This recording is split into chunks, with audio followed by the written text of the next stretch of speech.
Siapakah Insinyur Salah Atiyah ini? Mengapa kematian beliau menggemparkan Kairo? Dengan pemakamannya yang dihadiri lebih dari 500 juta orang. Mari kita simak kisah dari Asosiasi Universitas Islam Mesir ini. Al-Kisah dari kampung kecil bernama Tafahna al-Ashraf, distrik Middle Ghamir, Provinsi Dakohliyah, Mesir, ada 9 orang sarjana miskin lulusan Fakultas Pertanian. Lalu mereka pun sepakat membuat sebuah peternakan unggas, sembari mencari mitra ke-10. Namun mereka terbentur modal, maka dengan sekuat tenaga mereka kumpulkan dari hasil menjual tanah, perhiasan istri, hingga meminjam. Meski tidak banyak terkumpul, namun mencukupi untuk memulai usahanya. Pertanyaan tersisa, siapa mitra yang ke-10?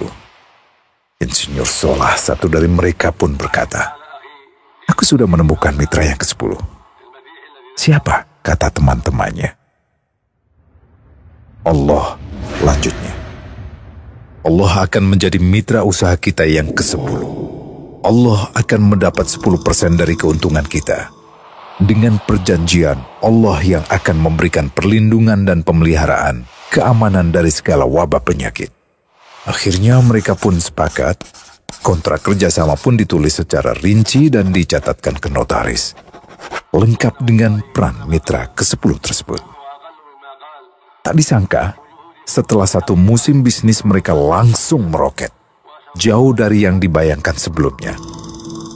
Lalu mereka pun kembali bersepakat menambah jatah keuntungan mitra ke-10 menjadi 20% di musim kedua, dan begitu seterusnya hingga mencapai 50%. Lalu bagaimana keuntungan mitra ke-10 itu dialokasikan?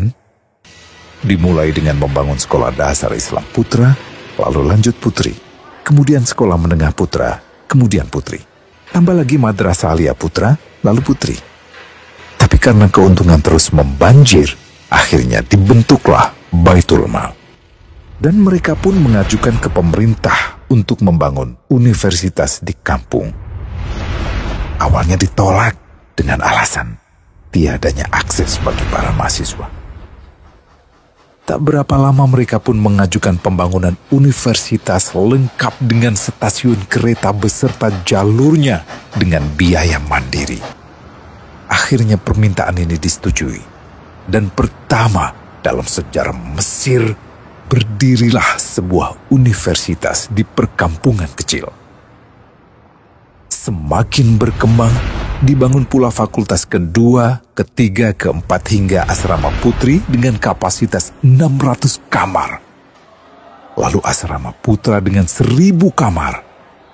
Tiket kereta api pun digratiskan untuk memudahkan transportasi menuju kampung tersebut. Tak cukup hanya itu, dibangun Baitul Mal berikutnya hingga hilang kemiskinan di daerah tersebut. Dan program ini diduplikasi ke kampung-kampung lain hingga bisa dikatakan tak ada kampung yang disinggahi Insinyur Salah kecuali akan dibangun Baitul Mal untuk warga. Bantuan pun diberikan untuk fakir miskin dan para janda. Pemuda pengangguran pun dilatih untuk mengelola perkebunan sayur hingga mandiri, bahkan sampai bisa mengekspor ke negara tetangga.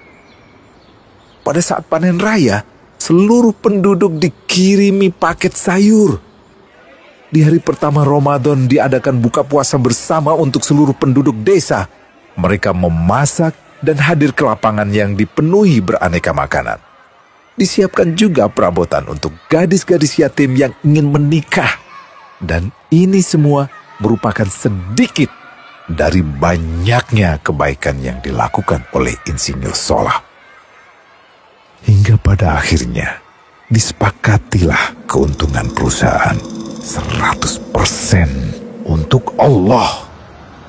Insinyur Salah yang awalnya adalah salah satu mitra usaha berubah menjadi karyawan Allah. Dia hanya menerima gaji, namun dia memberikan Tuhannya syarat agar membuatnya hanya butuh kepadanya dan hanya meminta kepadanya. Inilah sosok Insinyur Salah Atiyah, aktor utama kisah menakjubkan ini. Keikhlasannya membuat ia sama sekali menolak terkenal di media massa. Dan kini, meski orang yang melibatkan Allah ke dalam bisnisnya ini telah wafat, terbayang seluruh amal jariahnya yang selalu mengalir untuknya. Masya Allah. Pertanyaannya, akankah ini hanya menjadi sebatas kisah saja? Atau menjadi teladan bagi kita untuk mengikuti jejaknya?